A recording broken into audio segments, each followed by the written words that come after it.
Muy buenas noches, señores participantes. Hoy vamos a dar inicio al tercer módulo, el módulo de procedimientos de saneamiento físico-legal de predios de inmuebles estatales. Hoy nos va a acompañar el doctor Teo Daniel Leiva. El doctor es abogado por la Pontificia Universidad Católica del Perú. Es egresado de la maestría en Derecho Internacional Económico por la Pontificia Universidad Católica del Perú. Tiene experiencia 25 años en Derecho Inmobiliario y Saneamiento de las Propiedades. También es consultor en diversas entidades públicas. Sin más preámbulo, vamos a dar inicio a la clase de hoy. Doctor, ¿podemos dar inicio, doctor? Doctor, ¿me Sí, escucha? buenas noches. Sí, Buenas perfecto, noches, doctor. perfecto. Buenas noches Eh, con todos. Buenas noches, Beatriz. Un gusto estar buenas acá con noches. ustedes, compartiendo este diplomado en gestión de la propiedad estatal. Estamos nosotros muy complacidos de la invitación recibida por parte de ESDE y vamos a presentar eh, los temas que nos han sido asignados con la mejor voluntad a fin de que los participantes puedan tener conocimientos mucho más claros del tema, ¿no? Por mi parte, hay la mejor predisposición a absolver cualquier consulta que se pueda formular en el transcurso de las clases. Ustedes pueden hacerla a través levantando la mano acá en el sistema y yo encantado de contestarla, ¿no? También podemos nosotros repetir alguna parte del tema que no haya sido suficientemente entendida. Estoy, como les dije, totalmente a su disposición, ¿ok? Entonces, sin más preámbulos, vamos al tema del día de hoy, que es el procedimiento de saneamiento físico legal de predios estatales. Bien, voy a compartir la pantalla. Por favor, me confirman si estamos.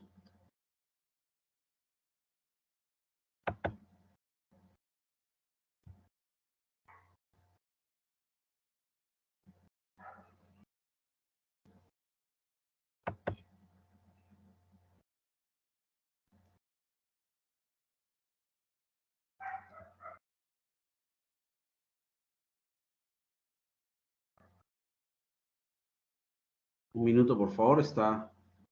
El sistema está un poco lento, pero creo que ya va a funcionar.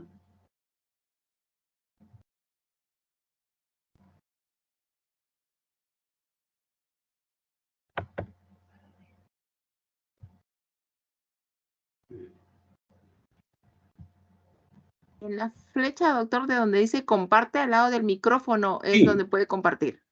sí, ya la vi. Lo que pasa es que está el sistema ahí dando vueltitas. Ok, doctor. Sí, gracias.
Beatriz, ¿estoy autorizado a compartir? Sí, doctor, todo está autorizado a compartir. Porque Ah, la verdad que no me carga. ah, si sale y nuevamente ingresa, doctor, porque hay Ya, veces ya, pasa que está lento, hay veces el sistema, debe ser, ¿no? ya lo hice. Volveré a hacerlo nuevamente. Ya voy a cerrar y voy a volver a ingresar.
Ya. Me avisan, por favor, si está. Sí, sí se puede. Ajá, no hay problema, doctor. Ya está la pantalla. Se ve todo los PPTs. Perfecto. Perfecto. Van a disculpar la demora, pero a veces el sistema está un poco lento. Bien, les comentaba al inicio que el tema que nos va a ocupar en estos dos días tanto hoy como el próximo miércoles, es el procedimiento especial de saneamiento físico legal, ¿no? Que está previsto en el texto único de la ley 29151, que es la ley del Sistema Nacional de Bienes Estatales, así como también en su reglamento, ¿no? Que está aprobado por el Decreto Supremo 008-2021-Vivienda. Ahí, en esta última norma, en el capítulo 5 del título 2, de los artículos 242 en adelante, se regula el procedimiento de una manera muy, a mi modo de ver, muy simple, muy entendible. Y eso es lo que vamos a desmenuzar en las sesiones del día de hoy, así como la del miércoles, ¿no? Creo que es importante manifestar a grosso modo en qué consiste el saneamiento físico legal. Y acá yo he encontrado una cita que me gusta mucho repetirla, y es la siguiente. Es el conjunto de procesos técnicos y legales que se ejecutan a fin de rectificar las inexactitudes y actualizar la información registral de un inmueble, adecuándolo a su realidad física, ¿correcto? O sea, es tratar de corregir todas las inexactitudes que existen en el ámbito registral, pero en base a la realidad física. Bien, existe toda una problemática en el ámbito jurídico respecto a los inmuebles estatales que han dado lugar a que se establezca, se regule este procedimiento de saneamiento físico legal. Y acá estoy en esta lámina mostrando los principales problemas que ameritan la aplicación de este procedimiento especial. Primero que nada, existe una discrepancia muy grande entre la realidad registral y la extrarregistral. No solamente porque hay una cantidad muy apreciable de inmuebles o de predios que no están inscritos todavía, sino porque los ya inscritos presentan una serie de inexactitudes y eso hace que no esté reflejándose la realidad física ni la realidad jurídica, ¿no? Hay también una problemática a nivel registral para determinar las áreas remanentes respecto de aquellos predios matrices que han venido sufriendo una serie de independizaciones a lo largo del tiempo, ¿no? No se han extendido los asientos de reducción de área cada vez que ha habido una independización, o no se ha podido identificar en forma gráfica cada una de esas independizaciones, de forma tal que no se sabe en la partida del predio matriz cuánto de área queda ni dónde está esa área que queda. Otra gran problemática que existe es respecto a la superposición de predios. Como ustedes saben, hoy la normativa registral exige que todas las inscripciones de predios o de inmuebles se tienen que hacer en base a planos pero georreferenciados, ¿no? En base a sistemas modernos de medición, lo cual no ocurría antiguamente, ¿no? Antes las inscripciones que se extendían en tomos, incluso en fichas, eran en base a documentos.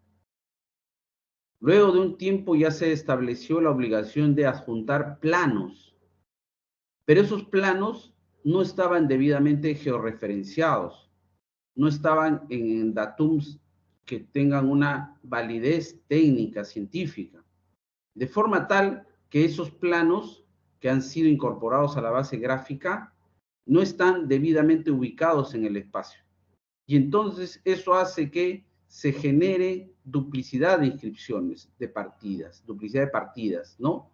Lo cual no debería ser, porque no se olviden ustedes que existe el principio del folio real, es decir, que respecto de cada predio debe haber una ficha, una partida registral, y esa debe estar debidamente identificada en una base gráfica. ¿Ok? Entonces, todo esto hace, y hay un elemento adicional que me estoy olvidando, que es que no hay una base gráfica registral oficial, ¿no? Registros públicos no tiene una base gráfica oficial que haya sido aprobada con alguna resolución. Y eso es justamente porque no se puede identificar todos los predios que han sido ya inscritos en una base. Y cuando eso se hace, ahí es donde se generan una serie de duplicidades. Y entonces viene todo un problema por regularizar, por identificar cuáles son los predios que deberían estar en una ubicación diferente, ¿no? Esto pues también está llevado por la falta de descripción de los predios que había en los documentos que dieron mérito a las inscripciones, ¿no?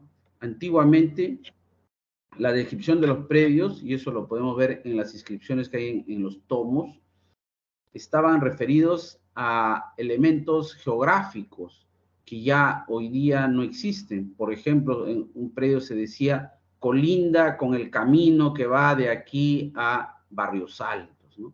O la trocha que parte del Rímac y va camino a Pachacamac, ¿no? Entonces, eso ya no existe. Entonces, ¿cómo hoy se va a poder identificar esos predios, una base gráfica? Esa es la dificultad que se tiene, ¿ok? Entonces, todas estas dificultades, toda esta problemática han obligado, se podría decir, a que el legislador regule este procedimiento especial de saneamiento físico legal a fin de que se pueda posibilitar la inscripción de todos los predios estatales, ¿no? Y de esa manera se pueda regularizar la propiedad estatal.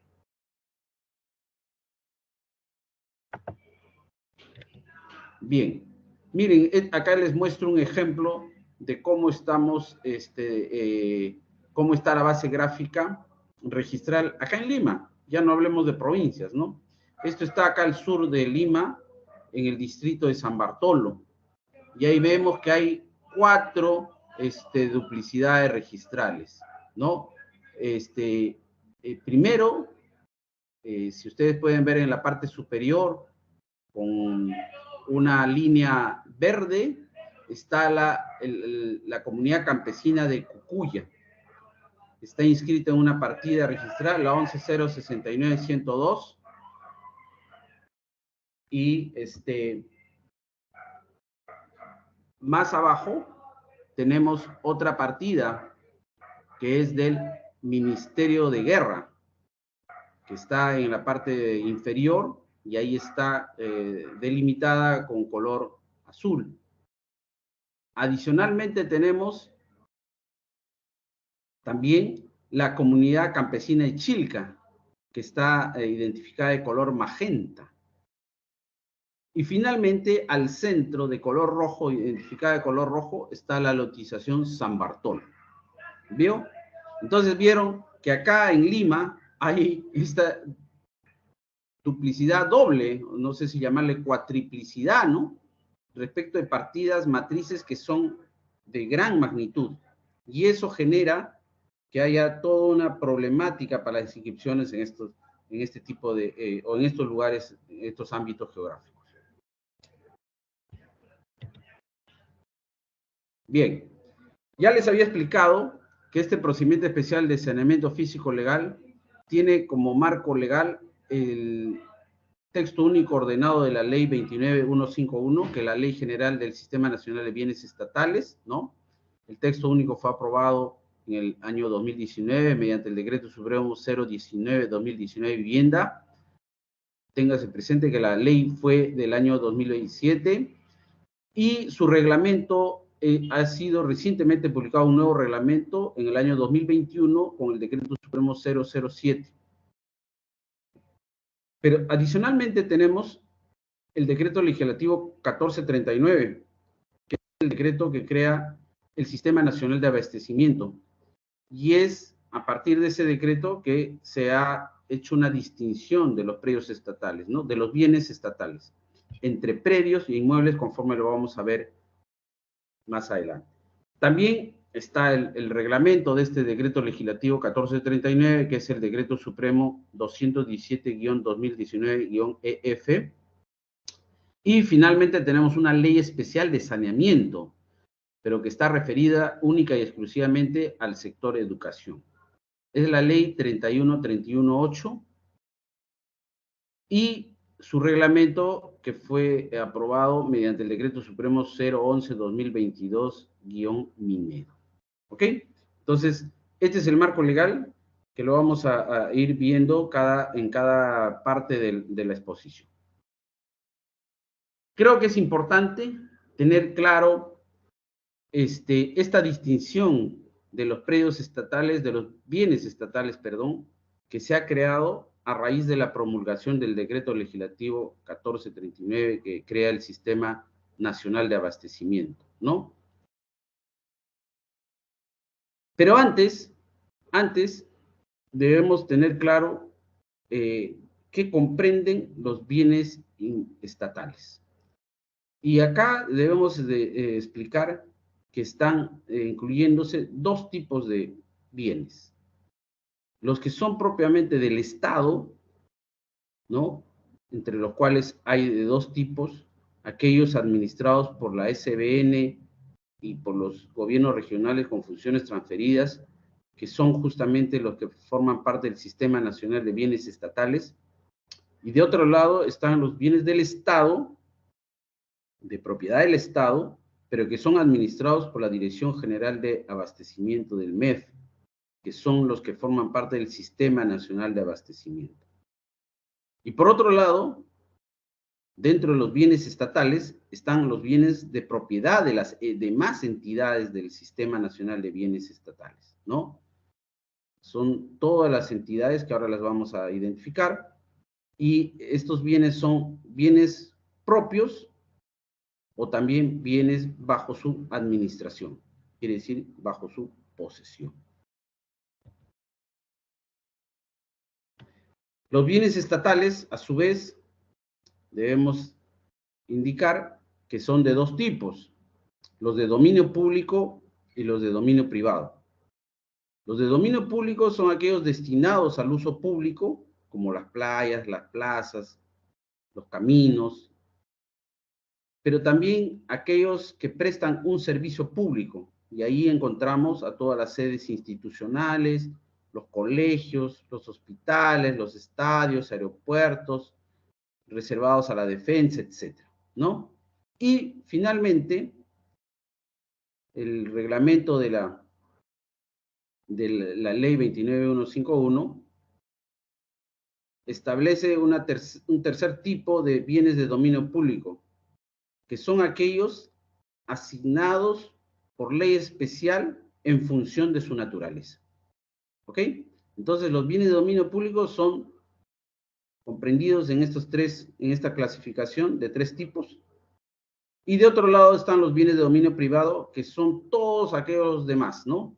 Es decir, aquellos que no están destinados al uso público o ni a la prestación de servicio público. ¿Ok? Bien, eso creo que es importante tenerlo claro para poder ya iniciar el tema.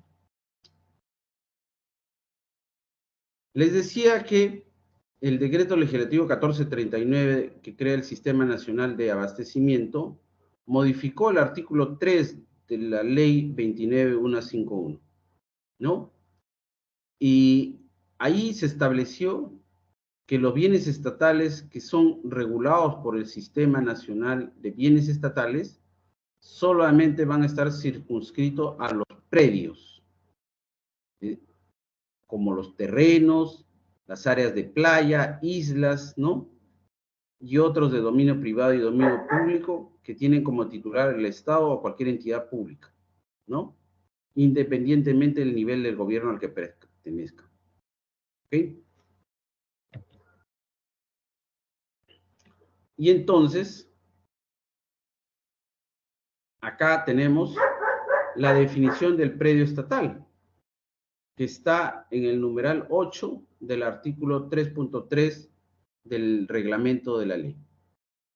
Y dice así: predio estatal es la superficie cerrada por un polígono que comprende el suelo, subsuelo y sobresuelo, bajo titularidad del Estado o una entidad que conforma el Sistema Nacional de Bienes Estatales, tales como los terrenos, áreas de playa, islas y otros de dominio privado y dominio público.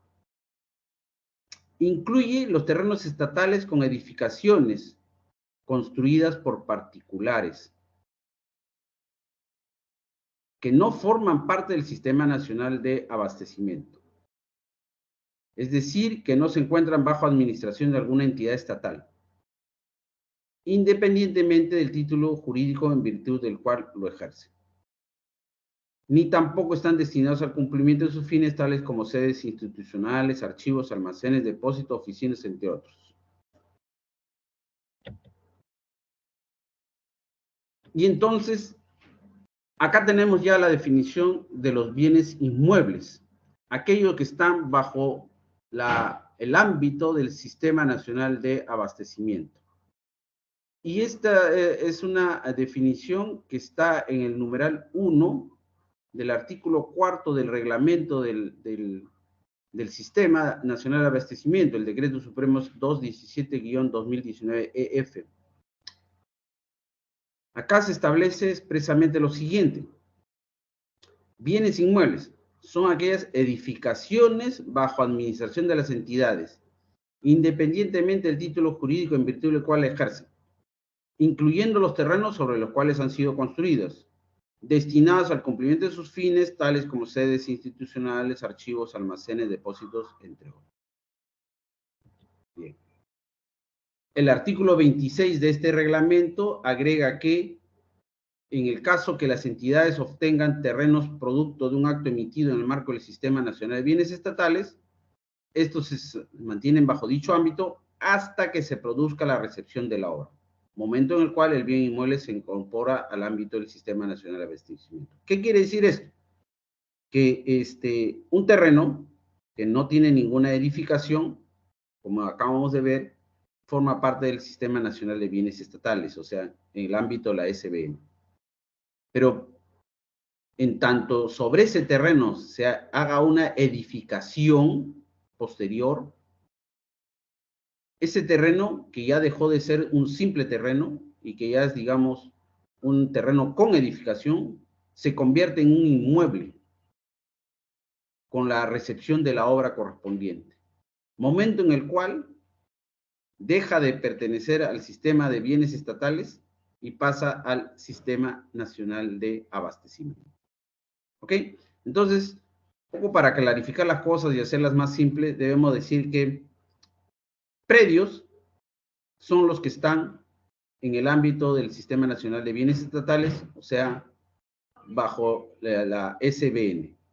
Y bienes inmuebles son aquellos que van a estar regulados bajo el ámbito del Sistema Nacional de Abastecimiento. Y la diferencia entre predios e inmuebles es, para ponerlo en términos simples, predios son aquellos terrenos donde no existe edificaciones, o en todo caso, si existen edificaciones, son de privados, y bienes inmuebles son aquellos bienes donde existe una edificación. ¿Ok?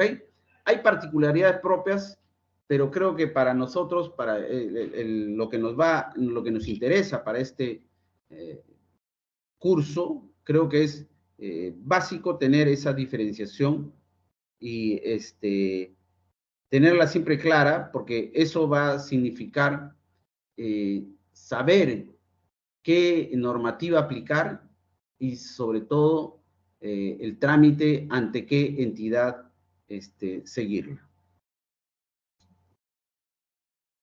Bien, ahora sí ya empecemos hablando sobre lo que es el procedimiento especial de saneamiento físico legal. ¿Ok? Y creo que es importante ver la definición que está contenida en el inciso 10 del numeral 3.3 del reglamento, del artículo 3 del reglamento.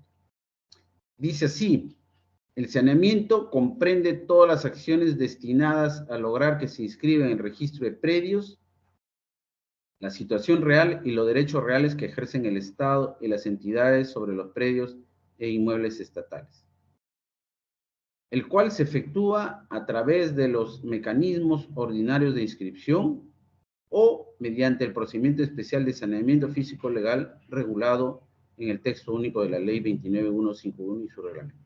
¿Ok? Quiere decir entonces que el saneamiento físico legal puede ser efectuado a través de dos vías.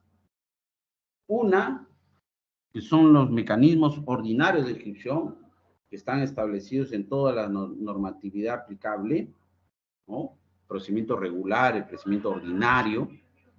Y otro es un procedimiento especial sumamente corto, que se aplica con diversas exigencias y que está regulado en la ley 29151 y su reglamento. Y es justamente este último procedimiento, el especial, el que vamos a tratar en estas dos clases que nos ocupan hoy y el próximo miércoles.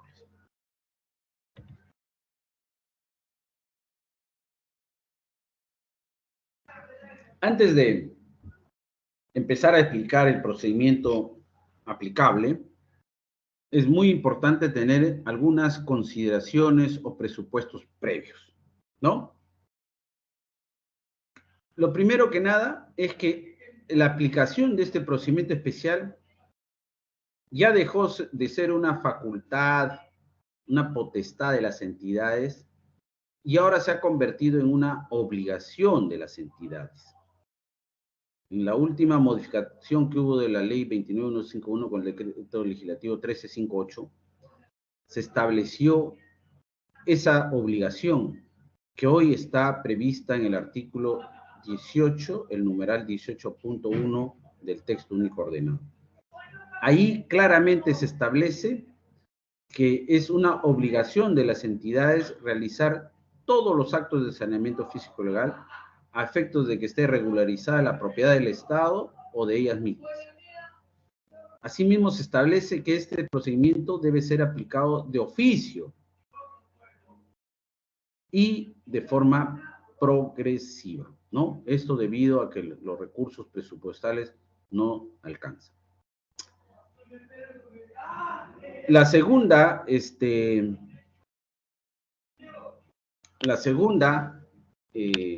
consideración que debe tomarse en cuenta es que esto es aplicable tanto sobre predios como también sobre los inmuebles estatales, ¿ok?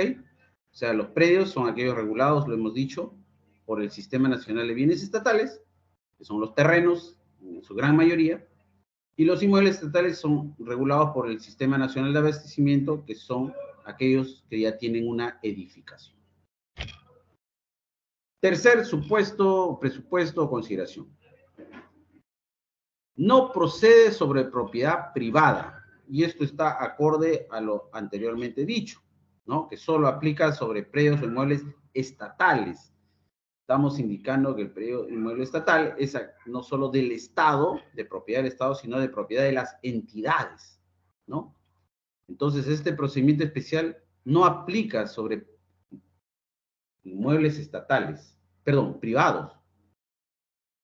En ese caso, cuando estamos ocupando, cuando el Estado o alguna entidad ocupa un inmueble de propiedad privada, para su regularización, para su saneamiento, debe aplicar las normas del derecho común.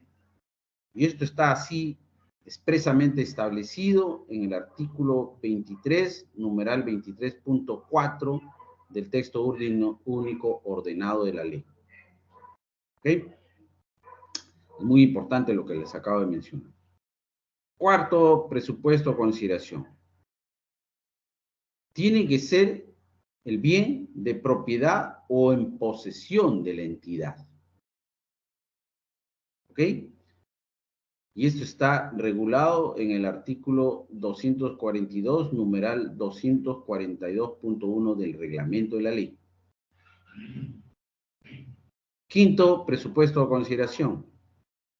Este procedimiento especial no es una forma de adquirir un derecho. Eso hay que tenerlo muy, muy claro, porque con la aplicación de estos procedimientos estuvo regulado en otra normativa, como la ley 26512, el decreto supremo 130/2001 EF, se malutilizó ese procedimiento. y en base a sus normas, se adquirieron, entre comillas, derechos.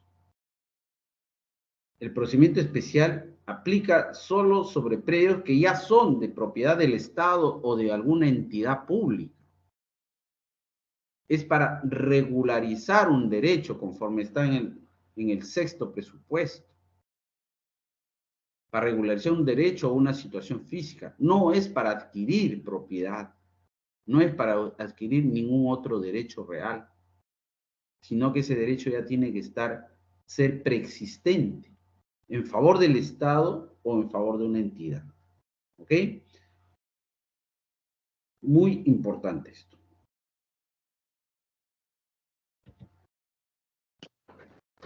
En séptimo lugar,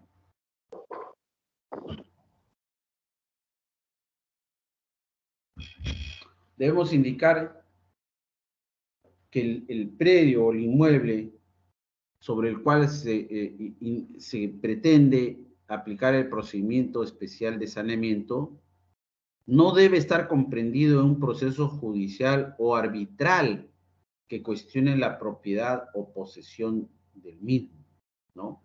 Esto está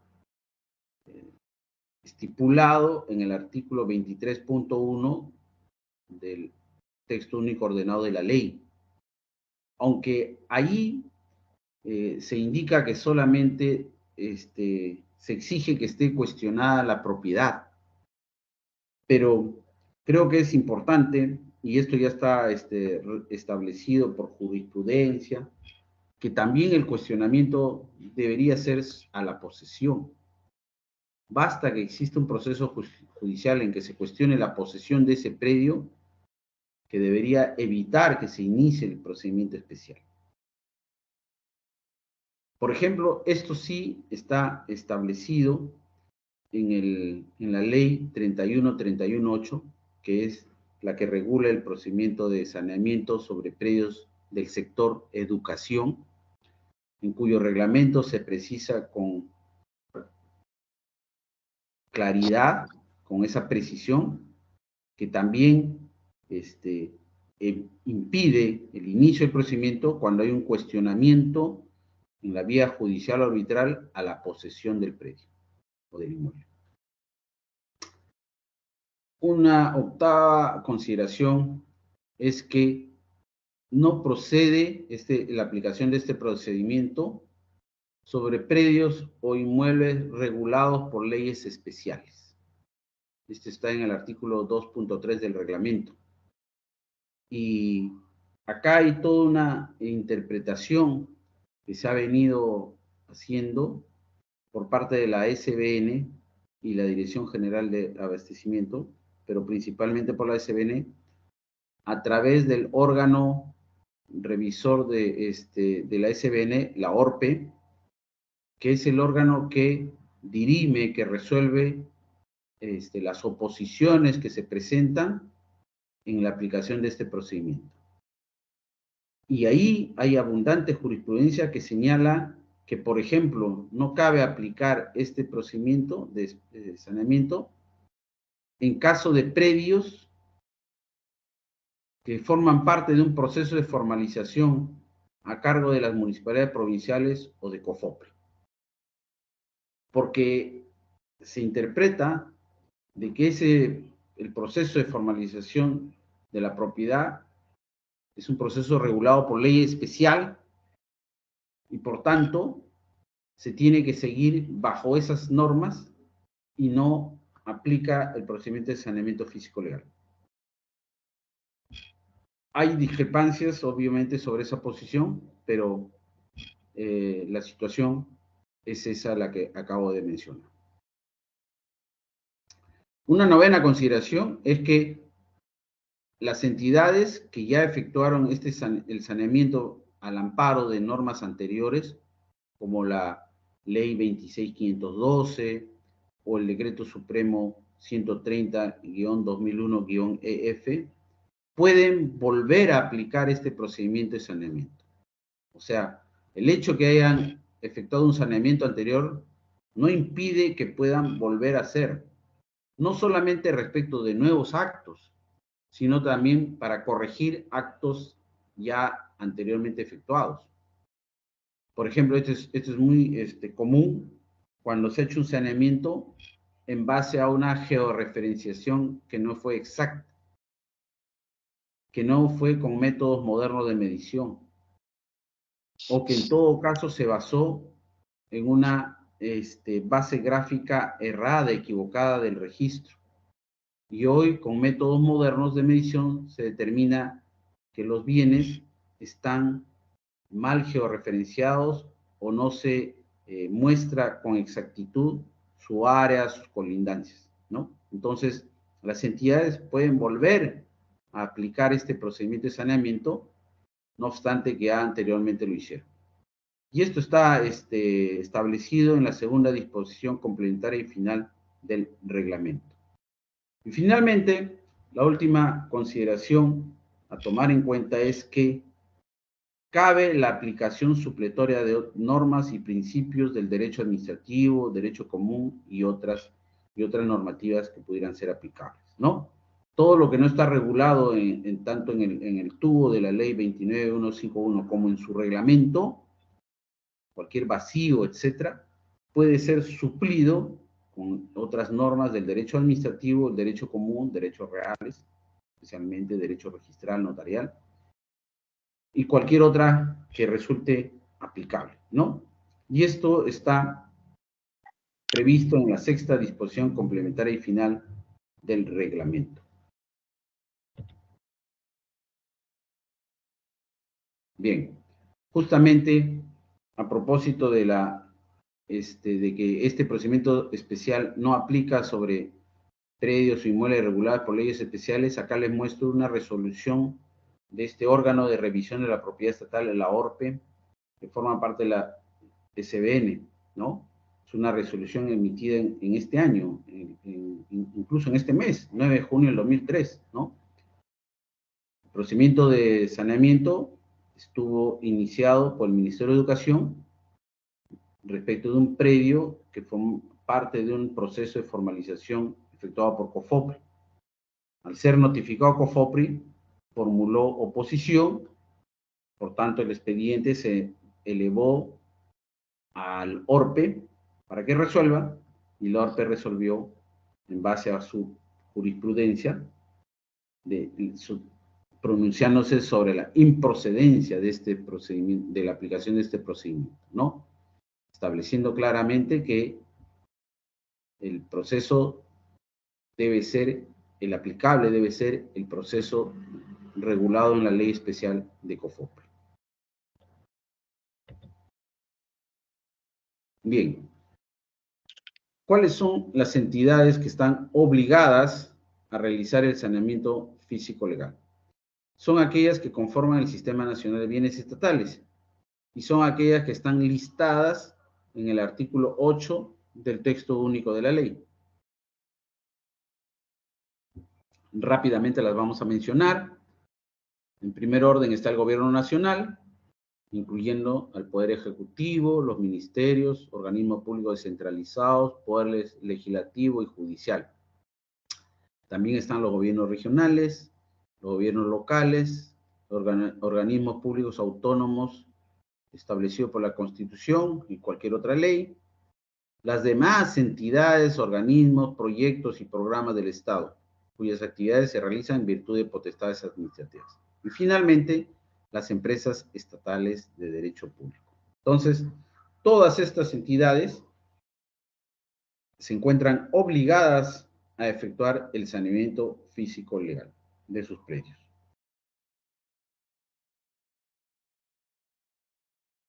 Bien. Ahora sí vamos a ver las etapas del procedimiento. No son muchas.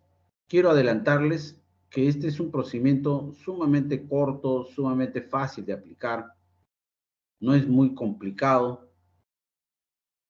Hay algunas etapas que son las más dificultosas, digamos así, pero en general es un procedimiento muy simplificado y que debería obligar o debería incitar a las entidades para su aplicación. El procedimiento tiene 7 etapas que están previstas en el artículo 245 del reglamento.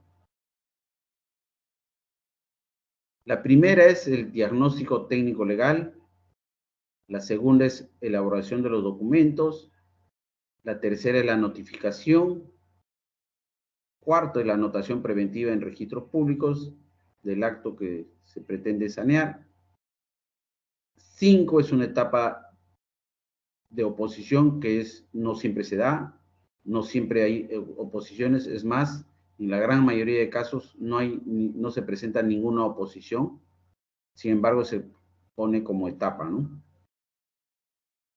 Y finalmente está la etapa de la inscripción definitiva.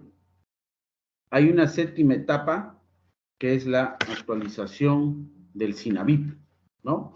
Que es una etapa ya posterior administrativa para regularizar la información que maneja el Sistema Nacional de Bienes Estatales, ¿no? A cargo de la SBN. Y es importantísimo que eso se encuentre actualizado a efectos de que se brinde información general y actual. Bien, empecemos a explicar la primera etapa. No sé si hasta este momento hay alguna consulta, alguna pregunta.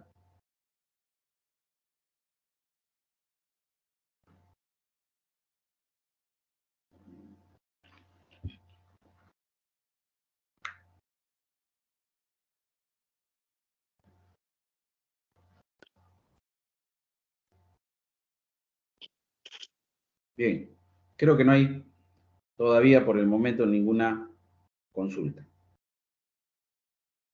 Bien, entonces empecemos con la primera etapa que es el diagnóstico físico y legal. Es la etapa más importante, es la madre de las etapas. ¿Ok? Es una etapa que comprende varias subetapas, llamémosle así, varias fases, ¿no? La primera es el acopio, la recopilación de la información, ¿no?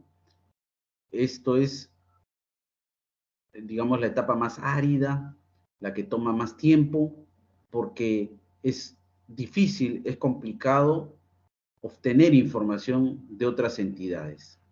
Se supone que dentro del aparato público existe un deber de colaboración, ¿no? Entre las entidades.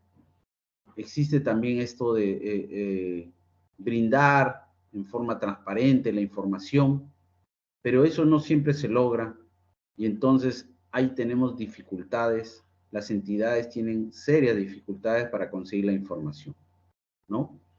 Y eso es lo que dificulta y alarga los plazos. Acá, en el artículo 27 del texto único de la ley, se establece que todas las entidades, todas aquellas que acabamos de listar, que forman parte del sistema, todas estas entidades deben proporcionar información en forma gratuita y en un plazo de 7 días. 7 días hábiles, ¿no? Eso es una gran aspiración, pero que en la práctica no se cumple, ¿no? Y eso me darán la razón todos aquellos que están matriculados en este curso y que forman parte o han formado parte de alguna entidad pública, ¿no? Bien complicado. ¿Qué información es la que se requiere? Es aquella que está vinculada al saneamiento físico legal, ¿no? La obligación es de remitirla, ¿no? O de brindar acceso, porque no siempre es necesario remitir la información. Sobre todo aquellos sistemas alfanuméricos o gráficos que tienen algunas entidades, es muy importante que accedan, brinden el acceso, ¿no? Muchas de estas entidades lo hacen, pero previa suscripción de convenios, lo cual es bueno, pero también la suscripción de un convenio no es nada fácil, ¿no? Por ejemplo, SUNAR SUNAR incluso tiene una directiva, una resolución aprobada, que aprueba una directiva que establece la forma como las entidades pueden acceder al SPRL, ¿no? Al sistema de publicidad registral en línea, ¿no? Y de esa manera se puede acceder a las partidas registrales, ¿no? También tiene otra directiva que establece la forma para acceder a las bases gráficas de registros públicos. Entonces, las entidades, a través de convenios, incluso ya están establecidos como modelos tipo, hay un formato, pueden acceder a esa información, lo cual va a ayudar muchísimo para efectuar el diagnóstico físico-legal. ¿Ok? ¿Qué tipo de información se requiere? La básica es la de SUNAP, ¿no? La del registro de predios. Ahí lo que se necesita son las partidas registrales, los títulos archivados que dieron mérito a las inscripciones y sobre todo la emisión de los famosos CBC, ¿no? Los certificados de búsqueda catastrales. Para los que no están empapados de este tipo de información, un CBC es un certificado que indica si un predio está o no está inscrito en registros públicos y en caso que esté inscrito, sobre qué predios se superpone o si es que no se superpone, ¿no? Es como una radiografía del predio y eso es muy importante. También se requiere información de las municipalidades, como por ejemplo los planes de desarrollo urbano, la zonificación de los predios, donde están establecidos los usos, los predios, las compatibilidades de usos. También se necesita muchas veces los expedientes de las habilitaciones urbanas, porque hay innumerables predios del Estado que se ubican dentro de habilitaciones urbanas como parte de los aportes reglamentarios, ¿no? Y ahí es básico tener a la vista no solo el expediente, sino sobre todo los planos, las resoluciones que aprobaron las habilitaciones urbanas, que aprobaron las recepciones de obras, etcétera, ¿no? Y finalmente, también es muy importante obtener de las municipalidades el catastro urbano, ¿no? Que es donde están reflejados todos los predios de una urbe. Por otra parte, se requiere también información de otras entidades como el IGN, ¿no? El Instituto Geográfico Nacional. Ahí se necesitan las imágenes satelitales, las aerofotografías y sobre todo los valores de las coordenadas geodésicas, ¿no? Esto es importante para establecer la georreferenciación de los predios. La georreferenciación se hace en base a coordenadas geodésicas y esos valores los proporciona el IGN a nivel nacional.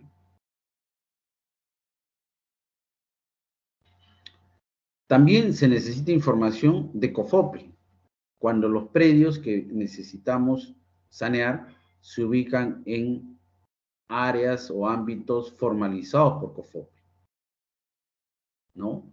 Ahí tenemos a disposición la base gráfica de los procesos de formalización, el famoso CBC.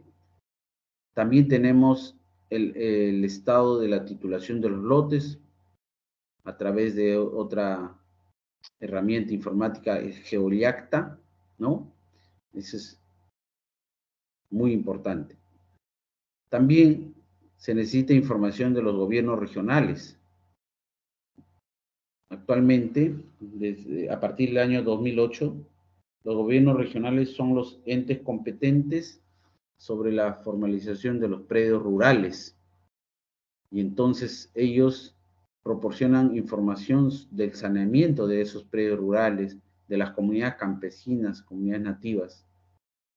En el interior del país, sobre todo en la sierra, la gran mayoría de centros poblados se ubican sobre áreas o tierras comunales, ¿no?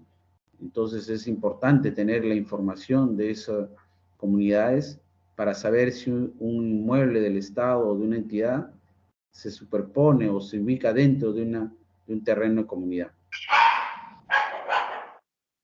También tenemos que recurrir a la información que proporciona el Midagri. El Midagri antes tenía la competencia sobre los predios rurales, las comunidades campesinas, ¿no? Y actualmente tiene una base gráfica que es donde se refleja estos tipos de predios. En algunos casos se requiere información del Ministerio de Cultura para conocer la existencia de los pueblos indígenas y originarios, ¿no? El ámbito de sus terrenos. También en algunos otros casos se requiere información del ANA, ¿no? Para ver todo lo relacionado con la faja marginal de las fuentes de agua, de los ríos, de los lagos, ¿no? De los canales de regadío en muchos casos. Entonces, eso es importante para determinar el ámbito de cada una de estas fajas marginales. ¿Ok? Y en general habrá otras entidades, yo estoy listando simplemente a las más conocidas, a las más utilizadas, ¿no? Pero dependiendo de cada caso en concreto, se va a tener que recurrir a otras entidades.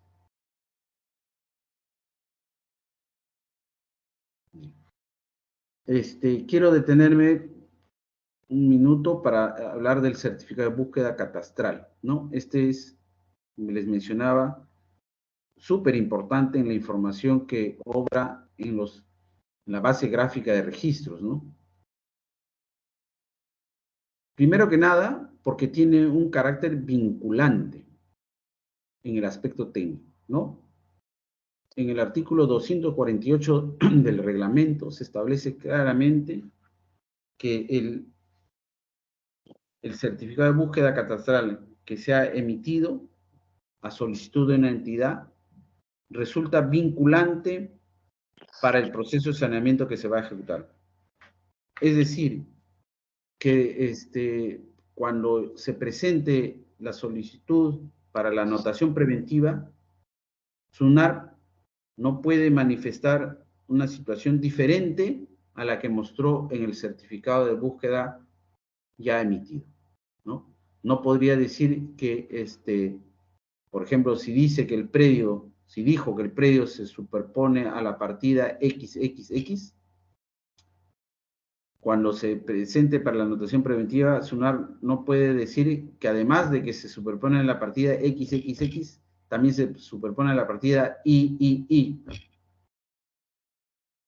justamente porque el certificado que se obtuvo con anterioridad tiene un carácter vinculante, obviamente en el aspecto técnico. Esto es muy importante, porque era muy común que el registro tenga una posición cambiante. Si bien es cierto que en todo certificado se pone al final en un párrafo que es una información que va actualizándose constantemente, ¿no? Que no es una verdad material plena, sin embargo, era necesario establecer el carácter vinculante para que no pueda estar cambiando toda esa información. ¿Ok? También se obliga a SUNAR a emitirlo en un plazo máximo de 15 días. ¿Ok? Y el certificado tiene que ser anexado al certificado el informe técnico y además un gráfico que identifique en dónde están las superposiciones, porque no basta con que el certificado diga se superpone con la partida 100, sino que tiene que mostrarse en un gráfico en qué área, en qué lado, en qué vértice, en qué colindancia, en qué lindero es la superposición y en cuánto de área. Se superpone en 1 metro cuadrado, en 10 metros cuadrados, en 100, la superposición es total. Todo eso tiene que estar identificado en un gráfico. No olvidemos que para la solicitud de un certificado de búsqueda catastral se exige la presentación de un plano. La entidad tiene que elaborar un plano perimétrico con la mayor cantidad de referencias geográficas para que pueda ser ubicado en la base gráfica. Además, se precisa la presentación de una memoria descriptiva. Entonces, Si a la entidad se le solicita esa información, entonces es lógico que cuando se emita ese certificado, tiene que identificarse el área de superposición, si es que lo hubiera, ¿no? Porque puede ser también que el certificado salga, como se dice, un certificado negativo, que indique que el predio no se superpone con ningún otro predio ya inscrito, es decir, se ubica sobre un área donde no hay antecedentes registrales, ¿no? Pero en el caso que se manifieste que existe una superposición, esa superposición tiene que estar graficada, identificada en un plano.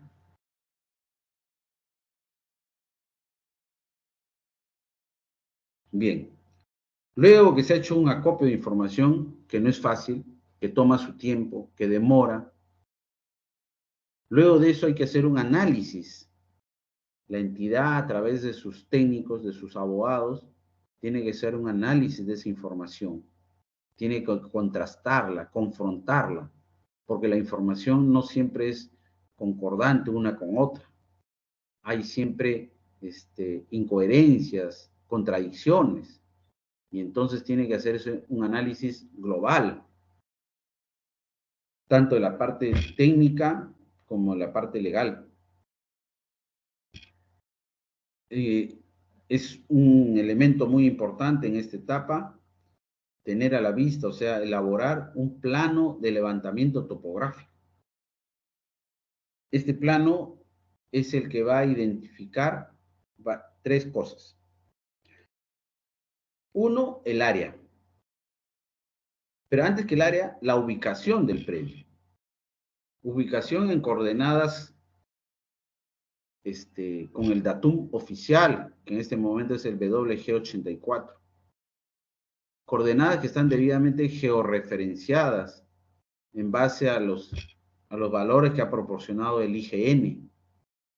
Entonces, un predio tiene que estar debidamente identificado, consignado con su exacta ubicación en el espacio. Entonces, ese es el primer punto que debe reflejar un plano de levantamiento topográfico. El segundo es el área, que está dentro o encerrada dentro del polígono del predio, el área gráfica. Tercero, tiene que mostrar los linderos, ¿no? Al generarse el polígono tiene que establecerse los linderos, que también, y con su debida medida, ¿no? Que son las llamadas medidas perimétricas. ¿Ok? Entonces, son tres aspectos básicos que tienen que reflejarse en un levantamiento topográfico. Luego de eso, del levantamiento topográfico, si ha sido encargado algún técnico, ingeniero, empresa técnica externa, se recomienda siempre hacer una inspección del predio. No para ya medirlo, porque ya el levantamiento ha tenido esa precaución, sino para verificar la situación actual del predio. Si tiene o no algún tipo de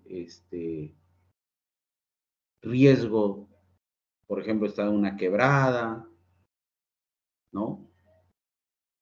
También para verificar si existen o no ocupantes externos, invasores del predio, etcétera, ¿no? Luego hay que hacer la revisión del CBC, que ya se obtuvo, confrontarlo con el levantamiento topográfico que también ya se obtiene. Hay que también revisar las bases gráficas, las entidades.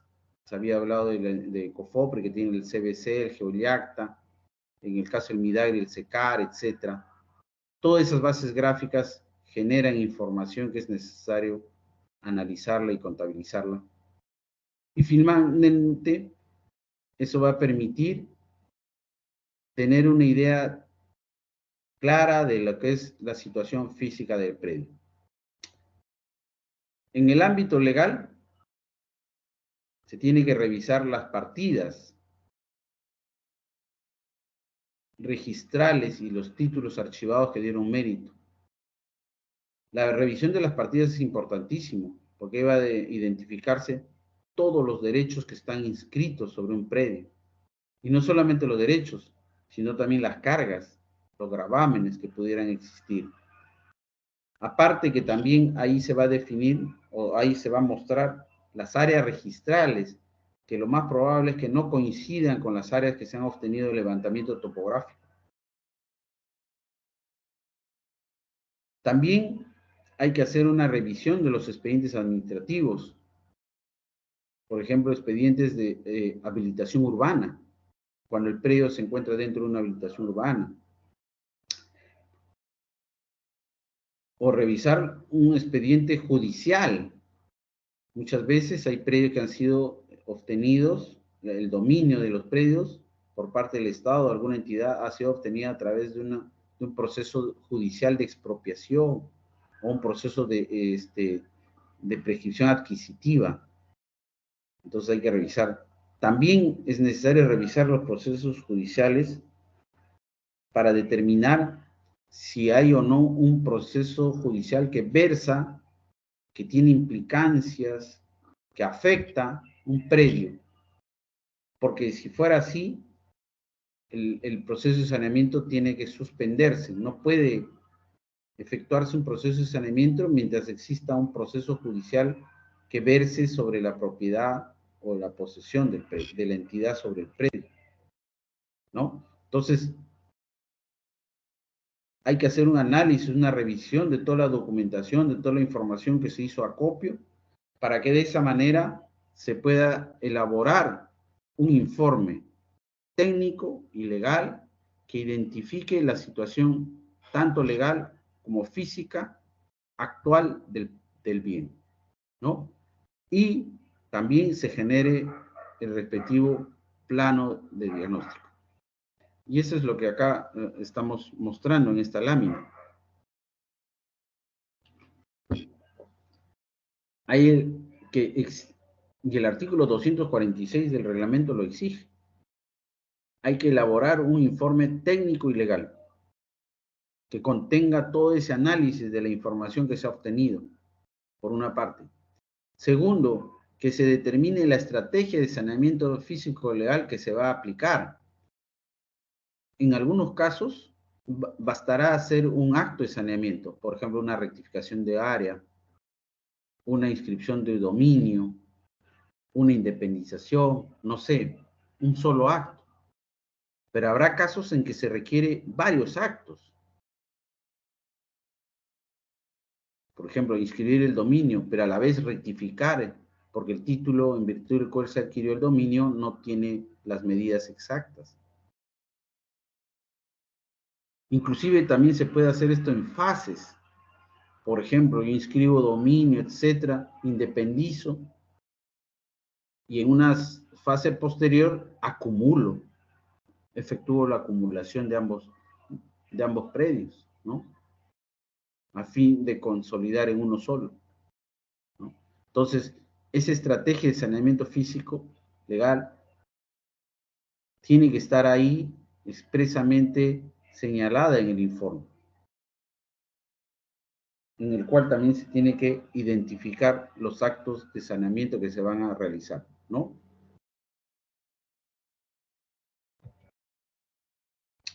Acá les estoy mostrando en esta lámina un plano de diagnóstico, que es el que tiene que acompañar al informe técnico legal. Ahí se puede identificar 3 polígonos. Hay 2 polígonos de color azul, que son los que están inscritos. O sea, esas son las áreas, la ubicación de 2 predios inscritos. Y el polígono de color magenta, que está punteado de color magenta, es la ubicación física del inmueble. Y digo inmueble porque ya está construido, ¿no? Entonces ahí podemos apreciar que el predio en su estado físico no coincide para nada con los predios inscritos en registros públicos. No coinciden en el área, no coinciden en la ubicación, ¿no? Entonces acá va a tener que definirse varios actos de saneamiento, no solamente uno. a efectos de que en registros figure el inmueble tal como está en la realidad, con el área que está en la realidad, con la ubicación que está en la realidad. Y este no es un caso imaginario, ¿no? Este es un caso real. No he mostrado dónde se ubica ni qué entidad es la que está haciendo el saneamiento, ¿no? Pero es un caso real, ¿no? ¿Ve? El área del primer predio, ahí está la partida, tiene un área de 85.42. En la otra área, el área 3, tiene 218 metros. Y el área 2, que está al medio, tiene 110. Entonces, la sumatoria de todas esas áreas es lo que es el área real del predio, el área real física actual.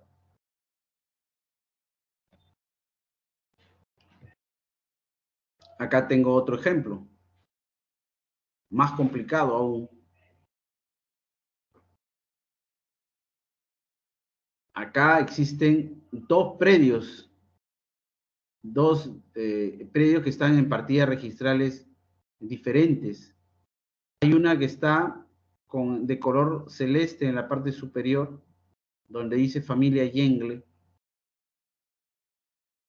y eso es hasta digamos, la mitad un predio. El otro predio que está inscrito está en color verde, en la parte izquierda. El inmueble ocupa lo que es el polígono de color rojo, en un levantamiento topográfico del color rojo. Y el color naranja, no sé si logran identificar, son las ampliaciones que ha hecho el colegio luego o el inmueble, perdón, en el último periodo de tiempo. Entonces ahí tenemos también que aplicar varios actos de saneamiento para poder reflejar en registros públicos la situación física y legal actual del inmueble.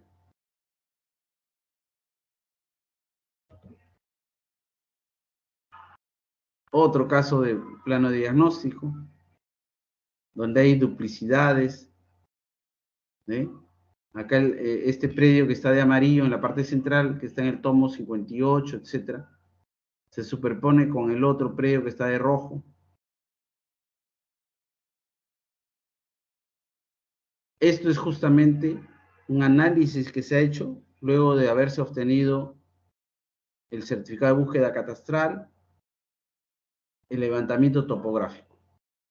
Y con la información que también seguramente se ha obtenido de otras bases gráficas, entonces se logra definir elaborar este plano de diagnóstico.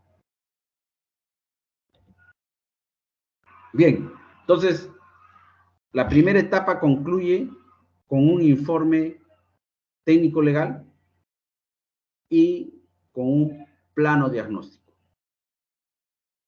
¿no? Eso está, como les dije, en el artículo 247. Ahora veamos lo que es la segunda parte. No sé si respecto de la primera etapa de diagnóstico hay alguna pregunta, consulta.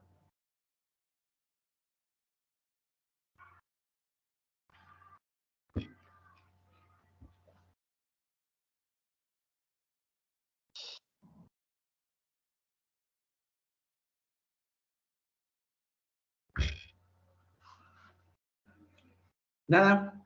Bueno, quizás las están guardando para el final. Sigamos. Ahora veamos la segunda etapa, que es elaboración de documentos.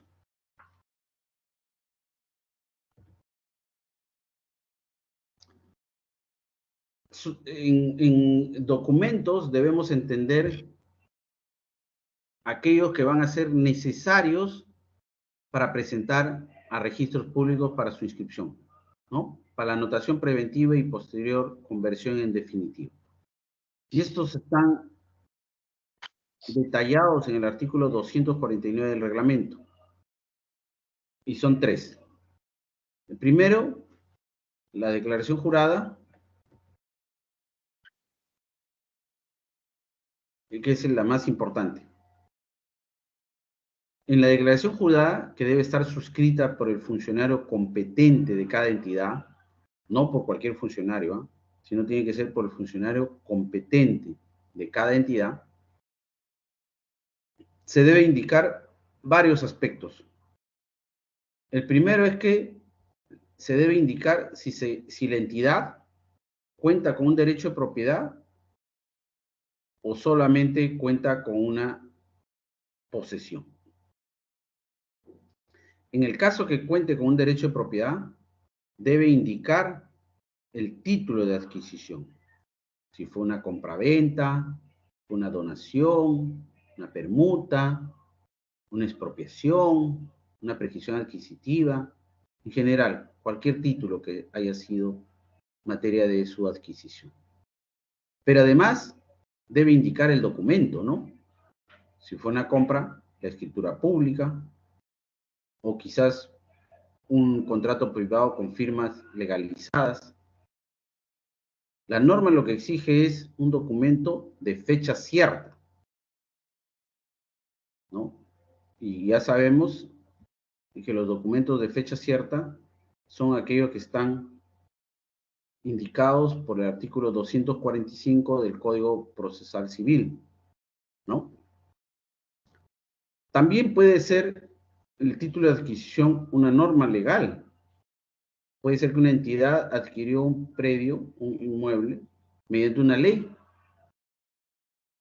¿no? Entonces ahí su título va a ser la norma, la ley.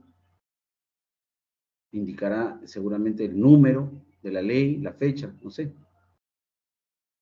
Ojo que no es necesario adjuntar el documento. Esto es muy importante. La norma dice que en la declaración jurada se debe indicar el título de adquisición, el documento o la norma de la adquisición, pero no adjuntar. Y yo les quiero mostrar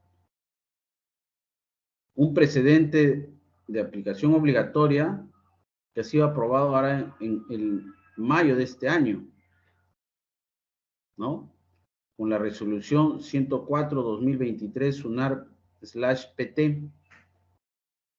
Esto se dio en el pleno del Tribunal Registral de esa fecha. Y uno de los precedentes, el cuarto, es el que establece que el acto causal, vale decir, el título de adquisición que se consigna en la declaración jurada en los procedimientos de saneamiento, dice, la idoneidad del acto causal por el que se adquiere la propiedad que se consigna en la declaración jurada no es materia de revisión y análisis por parte de las instancias registrales, pues esta evaluación le corresponde a la entidad que realice el saneamiento y a la SBN como ente rector y supervisor de estos procedimientos. Y eso es lógico, porque si la norma no exige la presentación del documento, ¿cómo el registrar va a evaluar su idoneidad, su validez? El registrador tiene que confiar en la declaración jurada que está presentando el funcionario competente, donde indica que la entidad adquirió el inmueble o el predio en mérito a un documento, a una norma. Esa responsabilidad la asume el funcionario que suscribe la declaración jurada. No se le puede trasladar al registrador. Y será la propia entidad, a través de sus órganos competentes, o la SBN, las que revisen en una etapa posterior la veracidad, la legalidad de esa declaración jurada. Y ahí, en todo caso, aplicará los correctivos necesarios. Pero para efectos de las inscripciones en el procedimiento de saneamiento físico legal, basta que en la declaración jurada se consigne el título de adquisición, los datos más relevantes del título de adquisición. ¿Ok? Esto es muy peligroso, digamos, Porque podría ser que algún funcionario no se ajuste a la verdad y pueda falsear alguna información. Sí, es cierto, es un peligro, es un riesgo, pero ese es el riesgo de toda declaración jurada. Y por eso que debe establecerse mecanismos de control por parte de la entidad y también la SBN. ¿Ok? Bien. Pero también la declaración jurada se debe indicar que no se cuenta con derecho de propiedad, sino que se ejerce única y exclusivamente una posesión sobre el predio o inmueble, ¿no? Y es una posesión para el cumplimiento de funciones. No es una posesión que puede decirse para predios que están en abandono, no, sino que tienen que ser predios que se están dando o sirven para el cumplimiento de las funciones. Y entonces ahí en la declaración jurada tiene que decirse de qué manera, de qué forma se ejerce posesión. No basta decir que la entidad ejerce posesión, sino la forma. Por ejemplo, ejerciendo o prestando un servicio de salud, en caso de una posta, o servicio de vigilancia, de seguridad, en el caso de una comisaría, qué sé yo, ¿no? Orden interno. ¿Ok? Entonces, eso es muy importante. Tampoco se exige la presentación de ningún documento. Solamente basta la declaración jurada. ¿Ok? En tercer lugar, se debe indicar en la declaración jurada que el bien no es materia de un proceso judicial que cuestione el derecho de propiedad. Pero habría que agregarle también que no se cuestione el derecho de posesión, creo yo.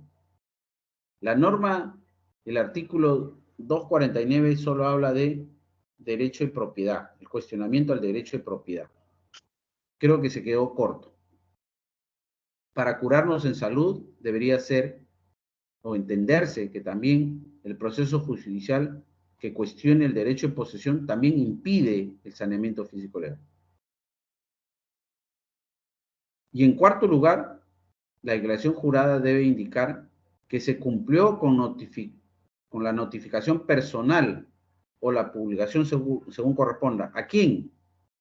A la entidad o la persona que podría verse perjudicada con el acto de saneamiento que se va a implementar, ¿no? Eso lo vamos a ver en la siguiente etapa. Pero hay que también indicar, nuevamente, indicar, no se debe de adjuntar el cargo de notificación o copia de la publicación. No, señor. Solamente tiene que indicarse en mérito a esta declaración jurada.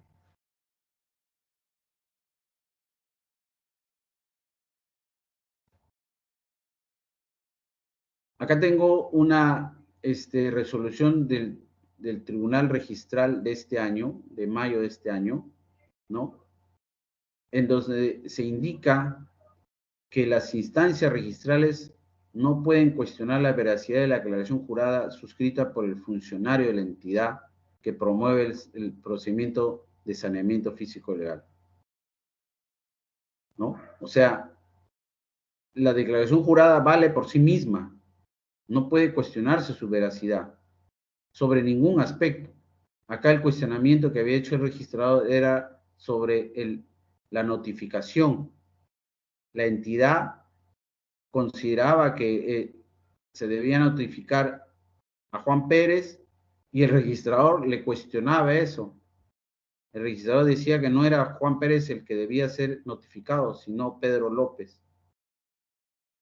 Y entonces se fue en apelación la entidad y logró conseguir esta resolución del tribunal, donde claramente establece que los registradores no pueden cuestionar esa veracidad.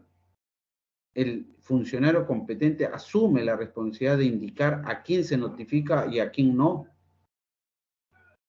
¿Ok?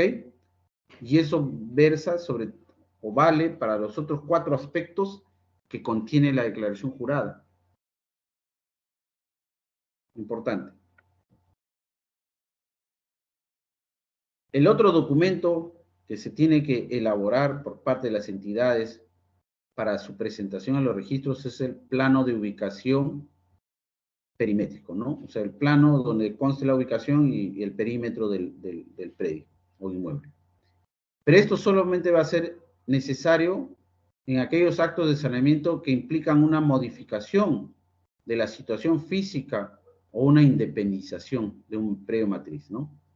En otros actos, por ejemplo, una aclaración de dominio o una inscripción de dominio, no se requiere plano perimétrico. En tercer lugar, la memoria ejecutiva, pero también bajo el mismo criterio, ¿no? Solamente en aquellos casos donde se requiera plano. La memoria y plano van juntos siempre, porque la memoria describe el plano. Si hay necesidad de presentar plano, entonces también hay necesidad de presentar memoria. Y al revés, si no hay necesidad de presentar plano, tampoco se debe presentar memoria ejecutiva. Bien. En cuarto lugar, se tiene que elaborar para su presentación un plano de distribución. Pero esto es solamente para el caso que se vaya a gestionar una declaratoria de edificación, que antes se llamaba declaratoria de fábrica, ¿no? El plano de distribución ya es un plano que refleja todas las edificaciones, ¿no? El plano perimétrico solo es el terreno. El plano de distribución ya es todas las construcciones existentes, edificaciones existentes. Entonces, eso se requiere elaborar y presentar solamente cuando se vaya a solicitar una declaratoria de edificación. Y finalmente, la norma exige la elaboración de un plano perimétrico del área remanente, pero también solamente en los casos de independizaciones y se pueda determinar el área remanente. Habíamos mencionado hace poco que uno de los problemas que tiene registros públicos es que en caso de predios matrices que han sufrido una serie de independizaciones a lo largo del tiempo, no se sabe con exactitud cuál es el área remanente, es decir, cuál es el área que queda en la matriz, el saldo de área que queda luego de todas esas independizaciones. Entonces, si no se puede determinar eso, no solamente en su extensión, sino sobre todo en su ubicación, no es posible determinar esas dos variables, entonces no se puede elaborar un plano del área remanente. ¿Ok? Entonces, la norma es clara, dice solamente cuando se pueda determinar. Bien, esa fue la segunda etapa referida a los documentos que hay, las entidades que están aplicando el saneamiento tienen que realizar para presentarlos a registros públicos para su inscripción. ¿Alguna pregunta? ¿Alguna consulta?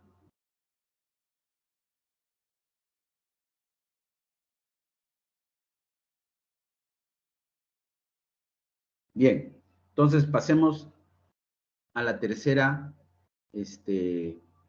etapa, que es la notificación. Esto es importante porque acá se puede, haciendo una mala notificación, se cae todo el procedimiento.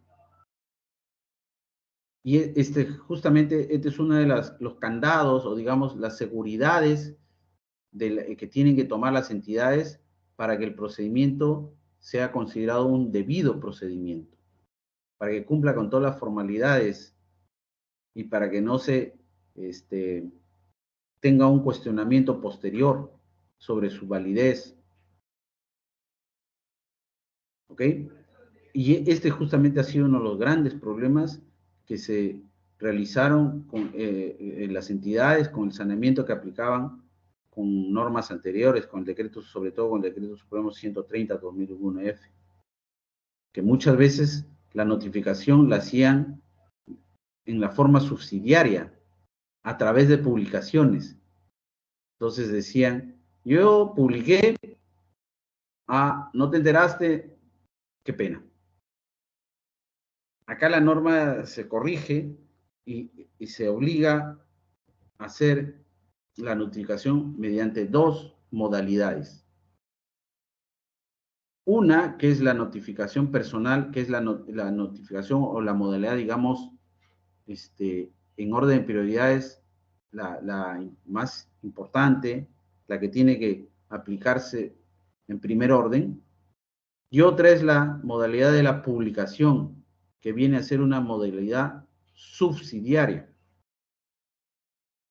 En esta regulación, el legislador ha tomado en consideración, me parece, el procedimiento o el régimen regulado en el texto único ordenado de la Ley del Procedimiento Administrativo General, donde se establece que la notificación personal es la prioritaria, la principal, y la publicación ya es la subsidiaria, secundaria, es en defecto de, cuando no se puede ejecutar o realizar la notificación personal. Pero lo que las entidades deben hacer es primero agotar todos los esfuerzos para que una notificación personal se lleve a cabo, siendo la publicación un modo subsidiario. ¿Okay? Esto está establecido en el artículo 251 del reglamento. Bien, veamos la notificación personal. Debe realizarse en todos los actos de saneamiento físico legal, excepto 4 actos de saneamiento que no requieren de notificación personal. Y es en consideración a que no se afecta, mediante estos 4 actos, no se afecta a ningún tercero. ¿Cuáles son esos 4 actos? Primero es la aclaración del dominio, ¿no? Ya lo vamos a ver más tarde. La aclaración del dominio es simplemente corregir el titular del dominio, pero corregir en relación a la misma entidad. Hay casos en que un predio, un inmueble está inscrito a favor de un órgano de la entidad y no en favor de la entidad misma. Entonces, eso se tiene que corregir. La regla es que los predios, los bienes, tienen que estar inscritos a favor de las entidades, no de sus órganos. ¿Ok? Entonces, cuando se hace esta aclaración de dominio, no se afecta a nadie y por tanto no se tiene que notificar a nadie. Tendría que notificar, el afectado sería el órgano, ¿no? Lo cual resulta ilógico. Después, otro acto que no requiere notificación es la aclaración del destino de los aportes reglamentarios, ¿correcto? Los aportes reglamentarios son aquellos que surgen o nacen de una habilitación urbana, ¿no? Son lotes, áreas que el habilitador, que usualmente es un privado, cede al Estado para que el Estado pueda realizar una serie de funciones, ¿no? Entonces hay un aporte para salud, aporte para educación, aporte para recreación, aportes para vías, etcétera, etcétera, ¿no? Entonces ahí hay digamos, el destino que se ha considerado está equivocado, está incorrecto, entonces se aclara. Tampoco hay nada que notificar a nadie. Otro acto que no requiere notificación es la declaratoria de la edificación, ¿no? Cuando una entidad ha construido una infraestructura, la declara, la inscribe, no necesita notificar a nadie, no hay ningún perjudicado ahí, al contrario, hay favorecidos más bien con la construcción de esa infraestructura. Entonces no hay ninguna necesidad de notificar a nadie. Y finalmente, un cuarto acto que no requiere notificación es el que está en el inciso 10 del 243, que es la subdivisión o la independización o la acumulación. O sea, cambios físicos del bien, ¿no? Entonces ahí tampoco hay ningún afectado, porque es la propia entidad que, por ejemplo, subdivide su predio, lo parte en 2, o independiza una parte, o acumula 2 predios que son colindantes y que son de ella, de propiedad de ella. Entonces, no se afecta a nadie y por tanto no hay necesidad de notificación. Entonces, la notificación personal tiene por objeto poner de conocimiento de un posible afectado de un acto que se va a realizar, de un acto de saneamiento físico-legal que una entidad pretende realizar, ¿no? Entonces, en aras de transparencia, en aras del derecho de defensa de los terceros, es que se prevé una notificación personal, para que así este tercero, si considera que se afecta con el acto que va a realizarse, pueda oponerse. Entonces, esta es digamos, la modalidad, el mecanismo para preservar la legalidad de los procedimientos. ¿Ok? La norma dice, se debe notificar a quien se considere que pudiera ser afectado con el acto. Y esto es una consideración de la entidad, del funcionario. Acabamos de ver esa resolución del tribunal registral, que eso no puede ser cuestionado por el registrador. El funcionario competente, al momento de emitir su declaración jurada, señala que para él considera que Juan Pérez es el posible afectado y no Pedro López, ¿no? Obviamente que el funcionario asume la responsabilidad y si se notificó mal, no digo que no le llegara la notificación, sino que se notificó a una persona equivocada, a una persona que no era la correcta, entonces el procedimiento mañana más tarde va a ser declarado nulo. Y seguramente vendrán las responsabilidades administrativas contra ese funcionario. Por eso que es importante identificar a los posibles afectados. Si son varios, a todos ellos hay que notificarlos, ¿no? Yo incluso recomiendo que notifiquemos a más, o sea, con criterio más amplio y no restrictivo, ¿no? Porque si se hace de esa manera, se puede correr el riesgo de que mañana más tarde alguien aparezca diciendo, yo era afectado y no se me notificó, por lo tanto, se solicita la nulidad del proceso. ¿Ok?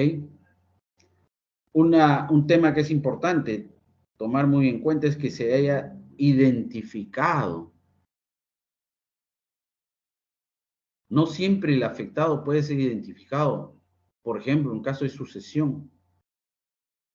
Por ejemplo, el predio colindante, se va a hacer una rectificación de área, el predio colindante está inscrito a nombre de una persona que ya sabemos que falleció y que tiene presuntos herederos y que no está inscrita la declaratoria de herederos. Y entonces no se puede identificar quiénes son los herederos y por lo tanto no se podría identificar a quienes se tenga que notificar. Entonces, en esos casos, lo vamos a ver, ya tiene que usarse la otra modalidad de notificación, que es la publicación. ¿Ok? ¿Cómo se debe efectuar la notificación personal? De acuerdo a las reglas previstas por el texto único de la ley 27444, que es la ley del procedimiento administrativo general. ¿No?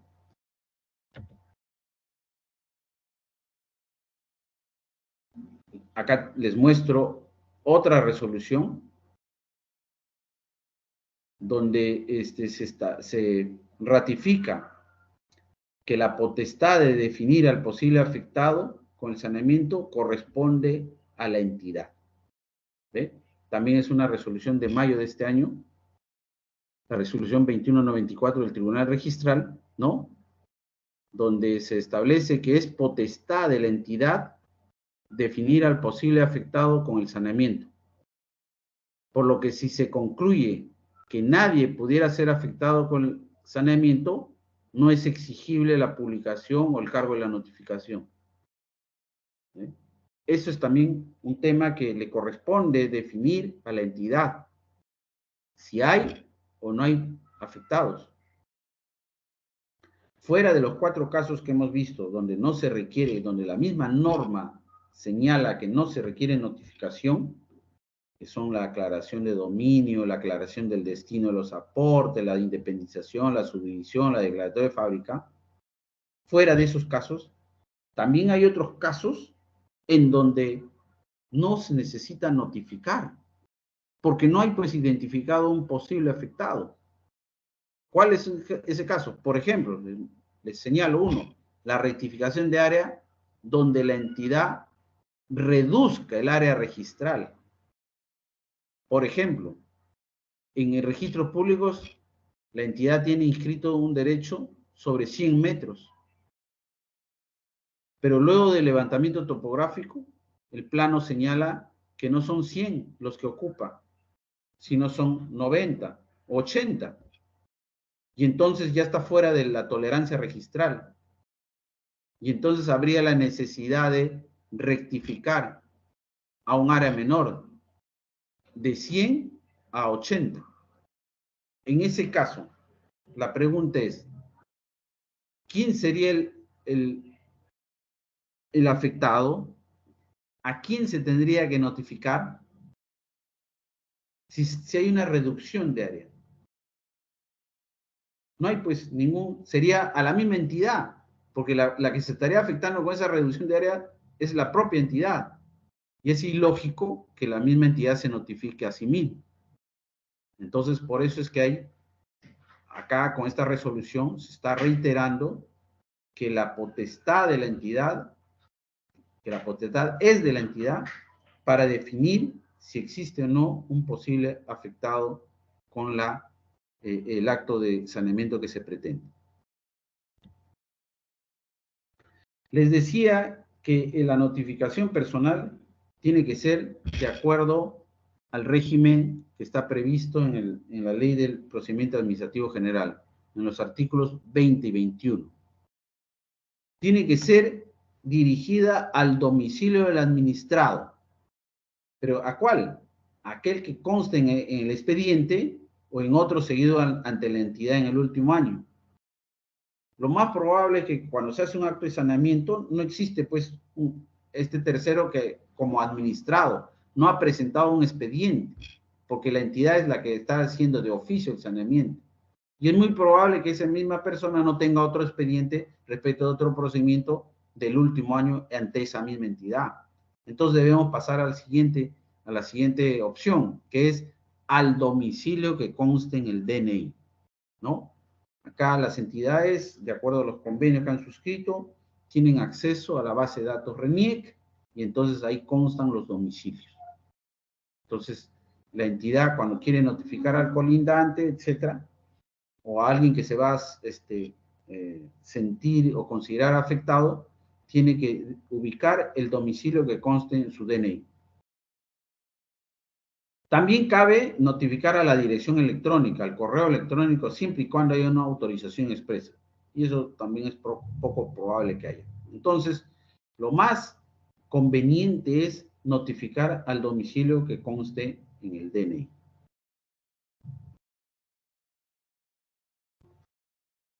Bien. La otra modalidad de notificación es la publicación. Y esto, como les dije, es subsidiaria. Es cuando no se pueda realizar la notificación personal, ¿no? La norma del artículo 251 establece que se tiene que hacer una publicación, por una vez, sea en el diario El Peruano o en otro de mayor circulación del lugar. Entonces ahí la entidad escoge, o es el peruano o es uno de mayor circulación. Y además, se tiene que publicar en la página web de la institución. ¿Qué es lo que se publica? Se publica la relación de los bienes que van a ser materia de saneamiento, así también como los actos materia de saneamiento. En el bien tiene que describirse su exacta ubicación, el área, la partida registral donde conste inscrito, en caso que esté inscrito, los actos de saneamiento que se van a realizar, etcétera, etcétera. ¿Ve? Acá. Incluso la SBN tiene aprobado un formato de publicación. El contenido de la publicación tiene que estar el nombre de la entidad, el inmueble en materia de saneamiento físico legal, o sea, su ubicación, ¿no? El área, la partida registrada donde consta inscrito y la relación de los actos de saneamiento que vamos a hacer en materia de saneamiento. ¿Ok? Creo que por el día de hoy vamos a hacer un corte acá. Hemos revisado entonces el procedimiento administrativo, el procedimiento especial. Hemos revisado las primeras 3 etapas de las 6 principales que tienen, ¿no? Y en la siguiente clase vamos a retomar y concluir todo el procedimiento, ¿no? Luego de eso vamos a analizar cada uno de los actos de saneamiento que se pueden efectuar, ¿ok? Antes de despedirme, quisiera saber si alguien tiene alguna pregunta hasta acá, alguna consulta.